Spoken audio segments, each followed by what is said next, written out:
Story 1. It was a night like any other at St. John's Hospital. The clock had just passed midnight, and Emily, the night shift nurse, was doing her rounds through the quiet hallways.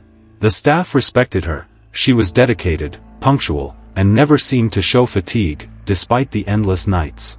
Her eyes, always focused on every detail, radiated a calm that reassured the patients, but hid something deeper. Emily had a secret. The first to notice something strange was Sarah, a new nurse at the hospital who worked the day shift. That morning, while checking the records of an elderly patient who was recovering well from a simple surgery, she was shocked to find that he had passed away during the night. The cause of death was unknown. The body was immediately taken to the morgue, and as if nothing had happened, the hospital routine continued. Sarah was disturbed but said nothing. Death was part of the job in a hospital. However, it happened again.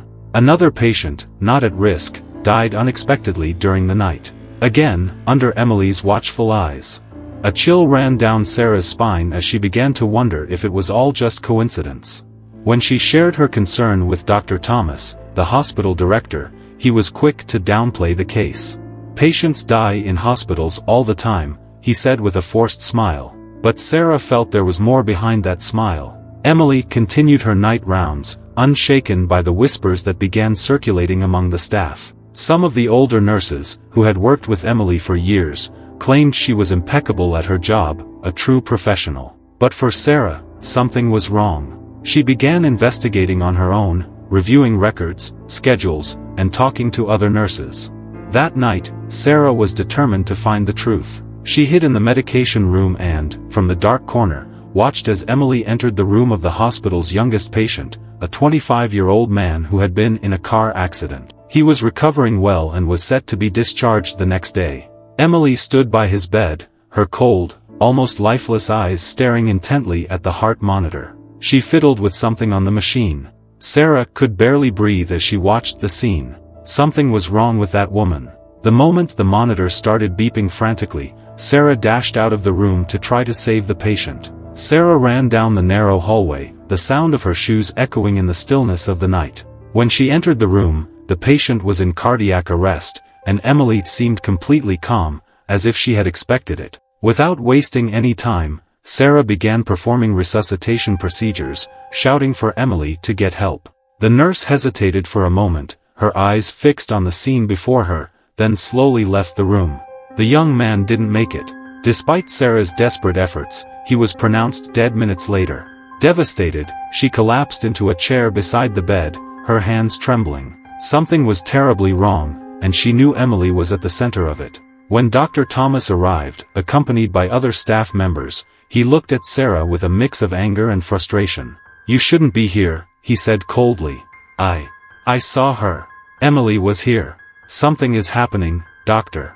Sarah tried to explain, but the doctor cut her off immediately. "Emily is one of the most competent nurses we have, and you're accusing her without proof. Don't make baseless assumptions, Sarah. Go home and rest. I'll take care of this." The doctor's authoritative tone left no room for argument, and Sarah, still in shock, obeyed, leaving the hospital under a cloud of uncertainty and fear. But she knew she had to act. She couldn't let more patients die while Emily was in charge of the night shift. That same night, Sarah sent messages on WhatsApp to some of her colleagues, trying to find someone willing to help her keep an eye on Emily. After much persistence, she got the attention of Jenny, a younger nursing assistant who, like Sarah, was starting to grow suspicious of the strange happenings at the hospital. They decided to team up and investigate, as it seemed the hospital was covering up what was happening. Meanwhile, Emily continued her calm night shifts, without raising any more suspicion. What disturbed Sarah the most was how the hospital dealt with the deaths. There were no thorough investigations, no questioning from the families, nothing. It was as if everyone accepted the idea that these deaths were inevitable. But Sarah knew they weren't. She and Jenny took turns on the following nights, discreetly monitoring Emily's steps. Jenny, always more discreet and timid, watched from a distance while Sarah gathered information from medication records and machines. Emily was extremely careful, but there was something she couldn't control: her own routine. Sarah noticed that all the mysterious deaths occurred between 2 and 3 a.m., always in the rooms furthest from the main ward. And whenever it happened, Emily was there, alone. On one of the surveillance nights, Jenny sent an urgent message to Sarah. She's going to the isolated wing. Something's happening now. Sarah, who was on the other side of the hospital, ran to meet her friend. Her heart pounded. This time, they would catch Emily in the act. Sarah and Jenny crept through the quiet hospital hallways, keeping a safe distance as they followed Emily toward the isolated wing. It was a rarely used area, reserved for critical patients, but that night, only one patient was there, an elderly man admitted for observation. The air seemed colder and denser as they approached the room, and Sarah's heart beat faster with every step. They hid behind a nearby partition and watched Emily enter the room. Sarah exchanged a tense look with Jenny and, silently, started recording everything with her phone. Whatever Emily was doing, they needed proof. Emily entered the room calmly, as if it were just another routine task. But this time, Sarah noticed something different. There was a syringe in her hand, a small vial she held with clinical precision. She approached the sleeping patient and, without hesitation, injected the contents into the foreline. "Oh my God. She's doing it," Jenny whispered, her eyes wide with shock. Sarah, her hands shaking, kept recording while her stomach churned. The patient's heart monitor began to beep irregularly. The man, who had been breathing calmly until then, started showing signs of distress. Adrenaline coursed through Sarah. "Now," she whispered to Jenny as they prepared to intervene. They burst from their hiding spot and ran toward the room. Emily turned just as she saw them enter, her calm face turning into a chilling expression of coldness. She showed no fear, made no attempt to flee. She simply watched with icy eyes as Sarah confronted her. "What are you doing?" Sarah shouted, her voice filled with anger and desperation. Emily didn't respond immediately, just tilted her head, as if studying Sarah. "You wouldn't understand," she murmured with unsettling tranquility. "This isn't for you." Before Sarah could say anything else, the sound of the heart monitor sirens filled the room. The patient was dying. Jenny rushed to the bed, trying to revive him as Sarah turned to Emily. "You're a monster," Sarah yelled, as she tried to call for help on the intercom. The entire hospital seemed to be asleep in a conspiracy of silence. Emily then revealed something Sarah never expected to hear. "I'm not the only one," she said softly. "There's more than you think. They know. They've always known." Sarah felt a chill run down her spine. "What do you mean by, they know?" Emily didn't answer. She simply turned and walked calmly toward the door, as if everything was perfectly under control. Before Emily could leave, the door was pushed open, and Dr. Thomas entered with a tense expression on his face. "What's going on here?" he roared, looking at the chaos before him. Sarah, still in shock, pointed at Emily, trying to explain what had just happened. She killed him. I saw it. We saw it." Dr. Thomas looked directly at Emily, his eyes glinting with something Sarah couldn't decipher. "Is this true, Emily?" he asked calmly, without showing surprise. Emily gave a small smile. "You know it is," she replied. Dr. Thomas stood silent for a moment, as if considering his options. And then, to Sarah's horror, he turned to her and said, "This ends here." Sarah barely had time to react before she felt a sharp pain at the back of her head. Everything around her began to blur. The ground seemed to disappear beneath her feet as she collapsed, her senses fading into a veil of darkness. When Sarah woke up, she was lying in a hospital bed, but not in the wing where she usually worked. Her hands were tied, and the sterile smell around her filled her with dread. Beside her, Jenny was unconscious but still breathing. She tried to move, but she was weak. Her mind struggled to comprehend what had happened. The door creaked open, and Dr. Thomas entered, followed by Emily. He approached Sarah, leaning over her with a cold gaze. "You shouldn't have gotten involved, Sarah. Some truths can't be exposed. This hospital is involved in something far greater than you can imagine." "Why?" Sarah whispered, her voice weak but full of indignation. "Why are you doing this?" "Control," Dr. Thomas replied. "There's something we're studying. The deaths, they're not accidents. They're part of something bigger. An experiment that's been going on for years, and Emily has been a key part of it." Emily, still standing motionless beside him, watched Sarah with an indifferent expression. "They chose me," she said softly. "And I accepted. What we're doing here is beyond any understanding." Sarah felt rage and fear building inside her. They were killing people, innocent patients, and covering it up. "You're insane," she shouted with the last of her strength. "The world will find out about this." Dr. Thomas shook his head as if disappointed. "No, Sarah. The world will never know." With those words, he left the room, leaving Emily behind. The nurse stood silent for a moment, staring at Sarah. Then, without saying anything, she turned and followed the doctor out, leaving the door to slowly close behind her. Sarah lay there, alone in the dark, her fate now uncertain, but with one certainty: the hospital would never be the same again. Story 2.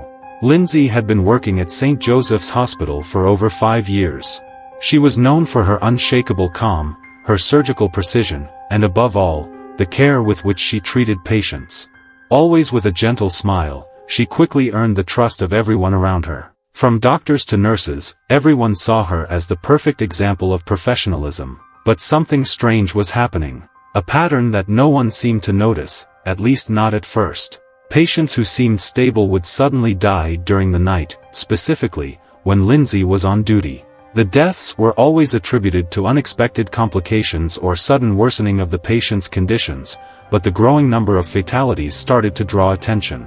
The first to notice was Karen, a young nurse who had recently been hired. She didn't have many friends at the hospital, but her instincts told her something wasn't right. During her night shifts with Lindsay, Karen noticed that on several occasions, Lindsay was the last person to see the patients before their mysterious deaths.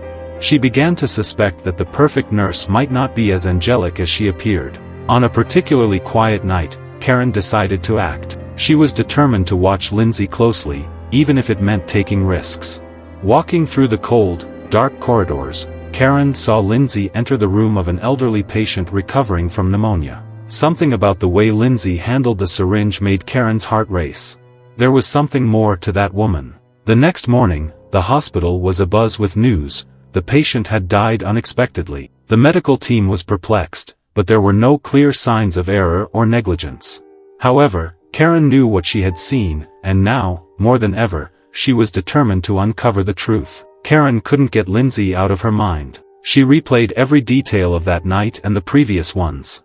Whenever a patient died, Lindsay was there. The way she handled medications, her cold demeanor in the face of death, and especially how everyone around her idolized her. There seemed to be an invisible barrier preventing any suspicion from falling on Lindsay. Karen started investigating. She spent hours reviewing medical records and discreetly talking to colleagues. Many didn't believe her suspicions. "You're overreacting," they said. "Lindsay is the best nurse we have." But the young nurse couldn't shake the feeling that there was something dark behind Lindsay's perfect facade. On a tense night, Karen decided to record a conversation with one of the attending doctors.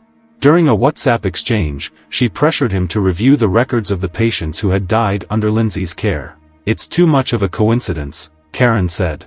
"Don't you think it's strange?" The doctor, initially reluctant, began to give in, reviewing the cases more carefully.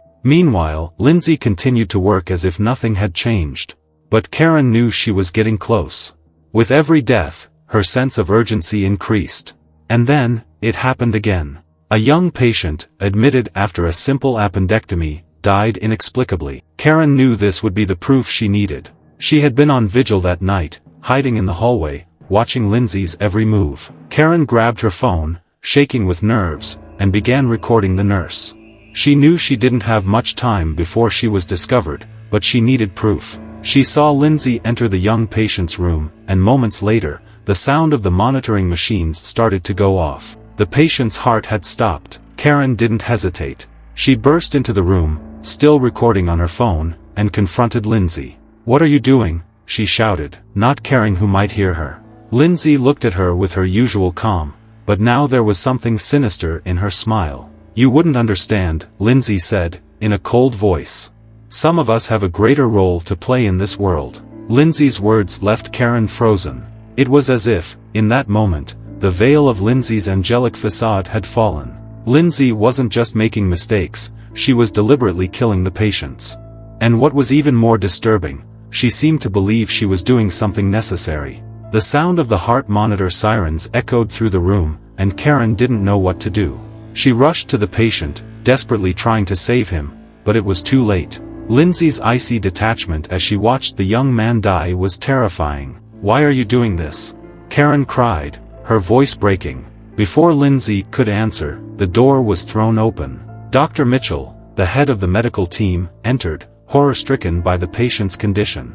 Karen thought someone would finally intervene, that justice would be served. But instead, Dr. Mitchell looked at Lindsay and, in a firm voice, said, "It's time to stop this." Karen was stunned. The doctor knew. He was involved. "You knew this whole time?" Karen screamed, feeling the weight of betrayal. Dr. Mitchell didn't answer immediately, but his cold stare said everything. Lindsay had been protected from the start. The revelation hit Karen like a blow. Lindsay wasn't a lone murderer. There was more behind the deaths at the hospital, and Dr. Mitchell was directly involved. "This isn't what you think," he said, trying to stay calm, but Karen no longer believed anything he said. "I saw you," Karen insisted, still recording on her phone. "You can't cover this up.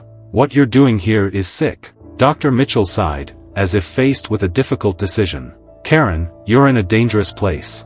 You don't know what you're dealing with." Before she could react, 2 hospital security guards entered the room and grabbed her. "You have to understand," the doctor continued. "There are things that need to be done. Things that are for the greater good." Lindsay remained silent, watching as Karen was forcibly removed from the room. Her hands shook, but she knew she had the recording. She just needed a chance to send the video to someone she trusted. But as the hospital doors closed behind her, Karen realized she was on her own. Still, she knew she couldn't give up. The deaths, the secrets, everything needed to be exposed. And now, with the proof she had, she was more determined than ever to fight. Karen vowed that she wouldn't let Lindsay and Dr. Mitchell get away with it. Story 3. It was one of those calm and long nights at St. Peter's Hospital. The clock read 2 a.m., and the sound of 4 drips echoing into patients' veins was the only constant noise. Among the night shift nurses was Mary, an experienced nurse who had been tending to the hospital corridors for years as if they were her own. She was respected by all, but something disturbing was beginning to linger in the walls of St. Peter's. Mary started reporting that she was receiving phone calls on the hospital phone, always during the night, from patients who had already passed away. At first, everyone thought she was just tired, maybe mixing up names or dates. But the calls were eerily clear. The patient said things only someone alive would know, describing their treatments and talking about their rooms in detail. That night, while reviewing the charts in her office, the phone rang. She looked at the screen, and the number that appeared was from a patient who had died the previous week. Fear took over Mary. Trembling, she answered. "Mary, why did you leave me here?"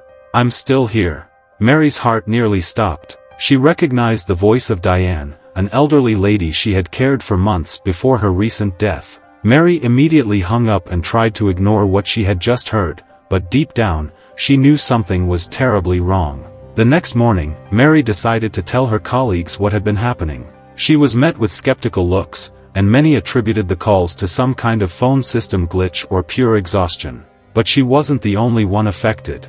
In the days that followed, other nurses began reporting the same type of calls, voices of patients who, as far as they knew, were dead. The atmosphere in the hospital grew tense. Mary, though rational and logical, began doubting her own sanity. The calls continued, always at the same time, always with the same cold, distant voice. "Why did you leave me here, Mary?" the voice on the phone repeated. She decided she could no longer stay silent and contacted her closest colleagues, Tom and Claire, both veteran night shift nurses. Tom was a skeptic. "This is some kind of sick joke," he said, crossing his arms as he listened to Mary's story. "The hospital phone system has been acting up for weeks. That's probably it." Claire, on the other hand, was increasingly unsettled. A more spiritual nurse, Claire believed the world of the living and the dead was more connected than people thought. "What if it's real?" she suggested, her voice barely above a whisper. "What if they're still here, trying to tell us something?" Tom chuckled nervously, but Mary knew she needed proof. The following night, she decided to record the calls. She set her phone next to the hospital landline and waited. The hospital was quiet, the halls dark, and the air heavy with anticipation. Then, at 2:05 a.m., the phone rang again. She answered, and heard Diane's familiar whisper. "Mary, why don't you come get me?" Mary, her heart in her throat, hung up the phone. Shaking, she grabbed her cell phone and checked the recording. There it was, the voice, clear and distinct. The next morning, she showed the audio to Tom and Claire. Claire turned pale, her eyes wide with fear, while Tom, now visibly unnerved, struggled to find a logical explanation. This could be audio manipulation, it could be anything, he stammered, but his confidence was shaken. In the days that followed, the phenomenon worsened. Now, calls came from other deceased patients, all with the same pattern. "Why did you leave us here?" Mary was on the verge of collapse, and the hospital staff began splitting into those who believed something paranormal was happening and those who insisted it was nothing more than a technological glitch. One cold and silent night, Mary and Claire decided to investigate further. The tension in the hospital was almost palpable, and Mary knew she could no longer ignore the facts. She and Claire decided to spend the night in the corridors of the old wing, where many of the deceased patients had spent their last days. The old wing was a grim place, with flickering lights and peeling walls, far from the modern, well-lit hospital. As they moved through the corridors, the air seemed colder, heavier. The silence was broken only by the occasional sound of a distant heart monitor. Mary held her phone tightly, ready to record anything strange that might happen. Suddenly, the landline phone in the old wing began to ring. Mary and Claire exchanged nervous glances, their hearts pounding. The sound echoed through the corridors, each ring more sinister than the last. "Are you answering, or should I?" Claire whispered, her eyes wide with fear. Mary, her hand trembling, answered the phone. On the other end, Diane's familiar voice was clearer than ever. "I'm here, Mary. Come see me." Before Mary could respond, the call cut off, and a strange noise filled the room, like the static of a radio out of tune. Claire began to feel a heavy pressure in her chest, as if the air around them was growing denser. "This isn't normal," she said, her voice strained. Suddenly, all the lights in the old wing began to flicker, and the heart monitors, even without patients, started beeping frantically. The two nurses were now trapped in some sort of nightmare. Mary, trying to stay calm, sent a message to Tom via WhatsApp. "Come to the old wing now. Something is seriously wrong." The message was sent, but Tom didn't respond. When they finally tried to leave the wing, they found the door was locked. It was as if something wanted to keep them inside, as if something was about to be revealed. The sound of machines and noises intensified, and Mary felt desperation gripping her body. Finally, Tom arrived. He had received the message but took time to get there. Upon seeing the terrifying scene, his face turned pale. "What is going on here?" he muttered, unable to process what he was seeing.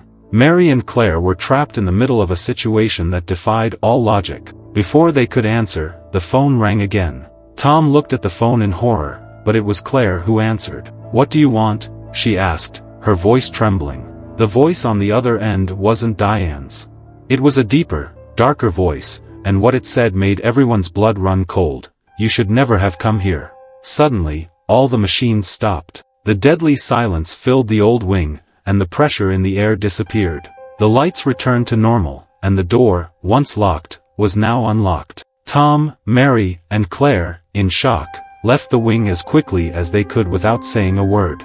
Later, when they reviewed the recordings, there was no sound. The voices, the noises, everything had disappeared.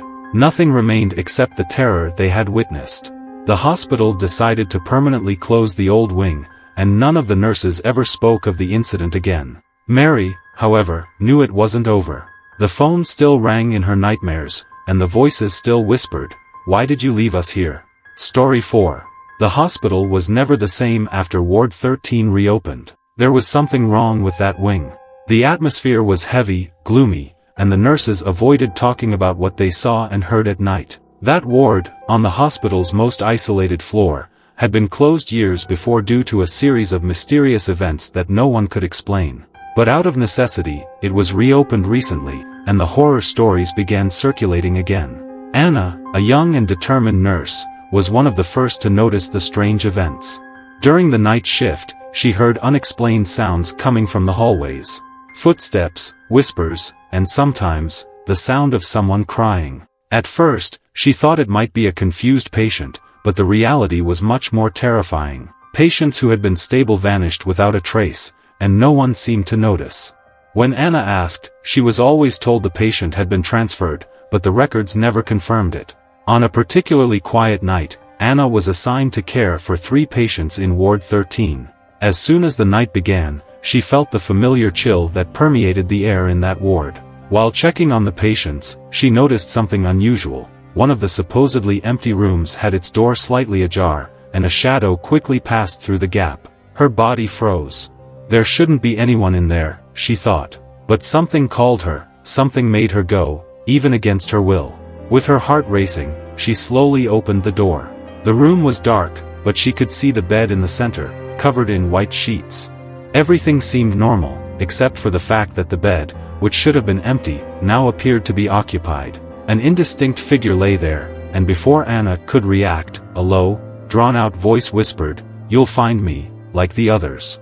Anna took a step back, her heart pounding in her ears. That wasn't possible. The room was empty, or it was supposed to be. She slammed the door shut and ran back to the nurse's station, but she already knew something was terribly wrong with that ward. Anna knew she couldn't ignore what she had seen, or heard. However, she hesitated to tell her colleagues. They already talked about her, like someone who saw too much or worked too many hours. But she knew she wasn't crazy. In the days that followed, she discreetly started talking to other nurses who had worked in Ward 13. They confirmed her fears. They had also seen shadows, heard voices, and witnessed patients disappearing. "There's something in that ward," said Alice, an older nurse who always avoided working on that floor. "From the first time they reopened the wing, we all noticed. No one talks about it, but everyone knows." Alice seemed worried, as if she didn't want to delve too deeply into the subject. "What did you see, Anna?" Anna hesitated. "I saw someone in the empty room. And I heard a voice. It said I would find something like the others." Alice turned pale. "You need to be careful," she warned. The last nurse who said something similar disappeared. No one ever saw her again. That revelation was enough for Anna to decide she needed to do something. If the hospital didn't want to investigate what was happening, she would do it herself. She began staying late, reviewing patient records and the charts from Ward 13. Some files were incomplete, others completely erased. Something, or someone, was covering up what was happening in that wing. One night, Anna received a WhatsApp message from a colleague, Emily. "Are you okay? I heard strange noises earlier, do you need help?" Anna quickly replied, but deep down, she knew she was alone. Determined, she returned to Ward 13, this time with her phone in hand to record anything that might happen. As she walked through the hallways, she felt the air grow denser, almost suffocating. The shadows seemed to move around her, but she forced herself to keep going. When she reached the same room where she had heard the voice, the hallway was plunged into an unsettling darkness. Anna turned on her phone's camera and slowly opened the door. To her surprise, the room was completely empty. No bed, no furniture. It was as if it had never been used. Confused, she stepped inside and looked around, searching for any sign of what she had seen before. As she turned to leave, the door slammed shut with a loud bang, and the air grew heavy again. She was trapped. Trapped in the dark room, Anna felt panic creeping in. She tried to open the door, but it seemed locked from the inside. Her phone trembled in her hands, still recording, capturing every second of terror. "Is anyone there?" she shouted, her voice echoing off the walls. No response. Just the growing sound of something that resembled breathing. A deep, heavy breathing, coming from all directions. She turned her phone's camera to record the room around her. And that's when she saw it, an indistinct figure emerging from the shadows, slowly moving toward her. The cold in the air intensified, and the heavy breathing grew louder. Anna couldn't believe what she was seeing. "Who are you?" she shouted, backing up against the opposite wall as the figure continued to approach. "You shouldn't have come back here," said the voice, cold and emotionless. "Now, you'll disappear, like the others." Anna's phone fell to the floor, still recording. In one last desperate effort, she tried to move toward the door, but the force surrounding her seemed to paralyze her. The figure was now so close she could feel the cold air around her. She closed her eyes, bracing for the worst. Suddenly, the door burst open, and Emily appeared. "Anna!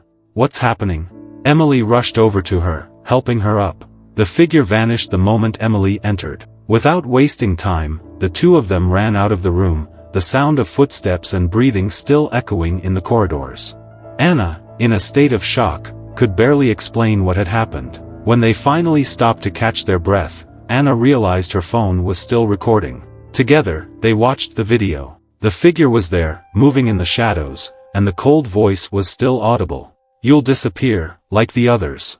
The terror in their eyes was real, and now, finally, they had proof. With the video in hand, Anna and Emily decided it was time to confront the hospital administration.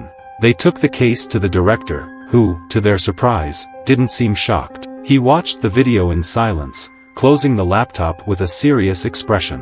"You're not the first to see this," he said calmly. "We know about Ward 13. We know what happens there. But there are things, best left alone. That's why the ward was closed. And that's why it's going to be closed again." Emily was outraged. "You knew this whole time? You knew something like this was happening and you let it happen again?"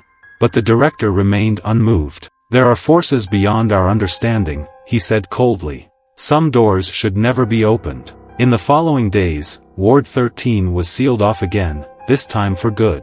Anna and Emily's video was never released, and both decided to leave the hospital. But the mystery of Ward 13 still haunted them. The voices, the shadows, and the lost souls, all of it continued to live in their nightmares. But one thing was certain, the hospital would never be the same again. Story 5. St. Paul's Hospital, an old psychiatric sanatorium in a forgotten town, carried a history of mystery and fear. Closed for decades due to inexplicable events, the hospital had become the focus of local legends. Patients and nurses claimed to have seen a figure wandering through the dark corridors. The most disturbing story was always the same, a faceless nurse. The first reports came from patients. They described a nurse who visited them at night, a tall figure dressed in a classic uniform, but with no facial features. The voice was non-existent, but the presence was unnerving. In the early years, these accounts were dismissed as delusions caused by medication. However, when the nurses themselves began speaking about the apparition, terror took hold. One of those nurses was Grace, a young nurse who had just been transferred to St. Paul's. Unlike her colleagues, Grace didn't believe the stories. To her, it was all superstition and exaggerated fear. However, her confidence began to waver when, during one of her first night shifts, she felt something strange in the air. The empty corridors seemed to watch her, and whispers came from all around, but no one was there. One night, around 3 a.m., Grace was called to check on a patient who was agitated. When she entered the room, he was pale and trembling, his eyes wide with fear. "She was here. The nurse. Without a face. She was watching me." Grace tried to calm him, saying there was no one else in the hospital besides her and the other nurses. But the patient's panic was visceral, and he kept repeating, "She's in the corridors, she's coming back." Grace, still skeptical, decided to investigate. She grabbed her phone and walked through the hospital's dark hallways, her footsteps echoing as each sound seemed more sinister than the last. And that's when, at the end of a hallway, she saw it. A figure, standing still. A nurse. But where the face should have been, there was only a deep void. Fear consumed Grace. She was about to run, but her curiosity got the better of her. She needed to find out what was going on. The dark, narrow hallway where Grace saw the figure seemed to stretch out as she tried to focus. She took a deep breath, clutching her phone with trembling hands, the camera still recording. But in the blink of an eye, the faceless nurse disappeared into the darkness. Grace's heart pounded, her breathing became shallow. She looked at her phone, hoping to have captured something, but all the recording showed was the empty corridor. Confused and frightened, Grace returned to the nurse's station. There, she found Sarah, an older colleague who had worked at the hospital for years. Sarah had heard the stories of the faceless nurse, but she had never seen anything so concrete. When Grace told her what she had seen, Sarah looked at her with a mix of fear and acceptance. "You saw her. Many of us have seen her. But never this close." Grace pressed Sarah for more information. Sarah hesitated but eventually shared a story that had been whispered among the staff for a long time. Many years ago, a nurse named Margaret worked here. She was dedicated, but she started suffering severe emotional breakdowns because of the hospital's environment. One day, during one of those breakdowns, she disappeared. She was never seen again. The patient started reporting seeing Margaret in the corridors, but without a face. The hospital tried to cover up her disappearance, but we all knew something darker was happening. Grace didn't know what to think. Suddenly, the hospital, which had once seemed like an ordinary place, began transforming into a nightmare of legends and dark realities. Determined to find answers, she spent the following nights watching the corridors and revisiting the room where the patient had claimed to see the figure. The days passed slowly, but the nights brought a terrifying coldness. Each shift, Grace felt the presence of something beyond the physical world, something that watched her closely. One of those nights, while walking through the empty hallways, Grace received a WhatsApp message from a fellow nurse, Luke, who worked at another hospital. "I heard you saw something at St. Paul's. Are you okay?" She didn't know how to respond. She could feel the fear growing inside her, but her need to discover the truth pushed her forward. "I'm still trying to understand what I saw," she replied. "But I need help finding out more about this hospital's history." That same night, Sarah was the first to find Grace in the main hallway, where she was pale, breathless. "I saw her again, Sarah. But this time, she tried to come closer. I saw her hands. They were like shadows. She reached out toward me, but she had no face. No eyes, no mouth. It was like looking at nothing." After Grace's second encounter with the faceless nurse, Sarah knew they were dealing with something far beyond human control. The terror consumed them, but they also knew they couldn't let it continue. Sarah, always more superstitious, suggested performing some kind of protection ritual, something she had learned from her grandmother. But Grace, despite her fear, preferred to face the situation more practically. They decided to investigate the hospital's old records. If there was any evidence of what had happened to Margaret, they might understand why the nurse continued to wander. In the archives room, among yellowed papers and dusty boxes, they found incomplete reports on Margaret's disappearance. But one detail caught Grace's attention. A letter, written by another nurse at the time, described Margaret's last days at the hospital. He wrote about how the nurse had changed, as if her soul were being consumed by the hospital itself. "She no longer seems human," the letter said. "Her face seems to be disappearing." That was enough for Grace. She knew that Margaret's soul was still trapped there, somehow connected to the place where her pain had begun. Determined to free the spirit, Grace and Sarah returned to the floor where the sightings were most frequent. They carried candles and holy water, just in case, though Grace still doubted it would make any difference. When they reached the corridor where Grace had last seen the figure, the air suddenly turned colder. A deadly silence fell over them, and the sound of soft footsteps echoed from afar. The faceless nurse appeared again, this time closer and clearer. Her arms stretched out slowly, and although she had no face, Grace felt as if the figure was pleading for help. "Margaret?" Grace called, her voice breaking with fear. "If you're trapped here, we can help you." The figure paused for a moment, as if listening. But before she could respond, the sound of a loud bang echoed through the hospital. The lights began to flicker, and the figure disappeared into the darkness. Grace felt that she was close to something, to a truth that still eluded her understanding. However, it seemed the hospital was reacting to their attempt to uncover its secrets, as if it wanted to protect Margaret or keep her spirit trapped forever. The next day, Grace and Sarah were shaken but still determined to finish what they had started. St. Paul's Hospital seemed alive, as if it had its own intentions. Margaret's disappearance had become an open wound, and now, the two nurses understood that this wound had never healed. They returned to the archives room, where they found more disturbing details. In an old note, one of the hospital nurses had written, "Margaret didn't disappear. She was sacrificed. The hospital took her. Her face, her soul, everything was consumed." This was more than Grace had expected to hear. The hospital had somehow imprisoned Margaret, and she would never be able to rest. Determined, Grace returned to the corridors one last time. This time, she wasn't just investigating.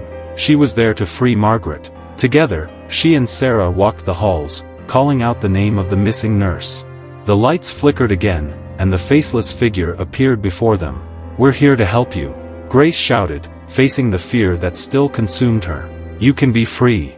The figure hesitated, her shadowy hands slowly lowering. The air around them became lighter, and the darkness began to fade. Slowly, the faceless nurse's figure dissolved, leaving only the echo of her footsteps behind. Sarah and Grace knew they had ended the cycle. St. Paul's Hospital was quiet once again, but they knew the scars of the past would never be completely erased.